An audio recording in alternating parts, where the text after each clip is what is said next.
श्री स्वामी समर्थ. रोज सकाळी उंबरठा स्वच्छ करावा, त्याची हळद कुंकू वाहून पूजा करावी. उंबरठ्यावर लक्ष्मीची पावलं चिकटवावी, कारण त्या लक्ष्मीच्या पावलांवर आपली पावले पडणे हे चांगले नाही. मुख्य दरवाजाला उंबरठा असणे आवश्यक असते. घराच्या मुख्य दरवाजापेक्षा घराचे आतील दरवाजे हे कधीही उंच अथवा मोठे असू नये.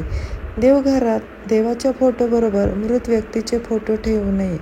घराचा मुख्य दरवाजा नेहमी कपड्याने पुसून स्वच्छ ठेवावा. तसेच संध्याकाळी तिन्ही सांजेला मुख्य दरवाजा थोडा वेळ उघडा ठेवावा, त्यावेळी धूप लावावा. घरातील नवीन केरसुणी आणल्यावर तिला हळद कुंकू लावून पूजा करून वापरावी. तिला पाय लावणे व ती सहज दिसेल अशी ठेवू नये. दिवे लावल्यावर झाडू मारू नये. जी व्यक्ती दररोज सूर्यनारायणाला व गणपतीला नमस्कार करते, तिला आयुष्य, आरोग्य, ऐश्वर्य व तेजाची प्राप्ती होते. घराच्या प्रवेशद्वारावर म्हणजेच मुख्य दरवाजावर लाल रंगाचे कुंकवाचे स्वस्तिक चिन्ह काढावे. या स्वस्तिकची स्टिकर शक्यतो लावू नये. रोज सकाळी पूजा झाल्यावर घरात शंख न विसरता फुंकावा. घरात वास्तव्यास असलेली अलक्ष्मी म्हणजेच लक्ष्मीची मोठी बहीण अवदसा काढता पाय घेईल आणि लक्ष्मी चिरंतन नांदेल.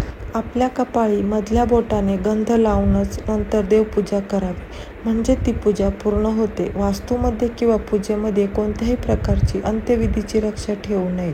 रोज सकाळी पाण्यात थोडेसे मीठ मिसळून त्या पाण्याने घरातील फरशी पुसावी, मनशांती लाभते. अभ्यास खोलीत टेबलासमोर गणपती, सरस्वती किंवा इष्टदेवतेची प्रतिमा ठेवावी. श्री स्वामी समर्थ हा जप घरातल्या सर्वांनी किमान 108 वेळा म्हणावा.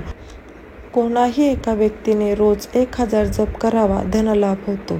तुळशीत काही लोक शंकराची पिंड ठेवतात, ते चुकीचे आहे. तर काही लोक भंगलेल्या मूर्ती तुळशीत ठेवतात, तेही चुकीचे आहे. तुळशीत फक्त देवाचं वापरलेलं पाणी विसर्जित करावे. लहान मुलांकडून काही नित्यस्तोत्र रोज म्हणून घ्यावीत व आपणही म्हणावे. रोज सकाळ संध्याकाळ आपणास आवडत्या वेळेस अशा मंद सुवासाची उदबत्ती किंवा धूप घरात जाळावे. घरात नंदादीप सतत तेवत ठेवल्याने अशुभ ऊर्जा घरात राहत नाहीत. दिवा किंवा समईच्या ज्योतीचे तोंड उत्तरेकडे असल्यास लक्ष्मी प्रसन्न होते, पूर्वेकडे असल्यास सुखप्राप्ती होते. आपल्या घरामध्ये आपली पत्नी, मुले किंवा कोणालाही अपशब्द वापरू नयेत, कारण वास्तू नेहमी तथास्तु म्हणत असते. मुले नीट वागण्यासाठी नवनाथ भक्तिसारातील 5वा अध्याय घरात दररोज संध्याकाळी 7 नंतर वाचा. ज्यांचा विवाह होण्यास अनेक अडचणी येतात, ठरलेले विवाह मोडतात, अशांनी नवनाथ भक्तिसार 28वा अध्याय दररोज संध्याकाळी 7 नंतर वाचावा. सतत पवित्र गोष्टींचे ध्यान करावे. सुख नाही असे शब्द बोलू नये. शक्य असेल तर रोज 1 तास मौन पाळावे. स्नान करूनच भोजन करावे. जेवण केलेल्या ताटात हात धुवू नये. मांडीवर वा हातात ताट घेऊन जेवू नये. दक्षिणेकडे तोंड करून जेवू नये. कोणत्याही महत्त्वाच्या कामासाठी घराबाहेर पडताना चमच्याभर गोड दही खाणे अत्यंत शुभ लाभदायक असते. लक्ष्मीची साधना, पूजा, प्रार्थना करताना साधकाचे तोंड पूर्वेकडे अथवा उत्तरेकडे असावे. कुलदैवताचे वर्षातून एकदा दर्शन, अभिषेक व पूजा टाळाटाळ न करता करावी. तुमच्याकडे पैशाचा ओघ सतत वाहत राहील. उपवास करून शरीर शुद्धी होते. यात्रा करून शरीर बलवान होते.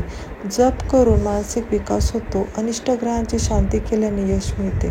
धन रत्न जतन केल्याने लक्ष्मी स्थिर राहते. दान केल्याने धन दौलत व राज ऐश्वर्य लाभते. वास्तुशास्त्रानुरूप घर बांधल्याने स्वास्थ्य मिळते. रत्न वापरल्याने मानसिक स्थिरता, शरीर बलवान होते. रोज ध्यान करून एकाग्रता, दृढ निश्चय आणि निर्णय क्षमता वाढते.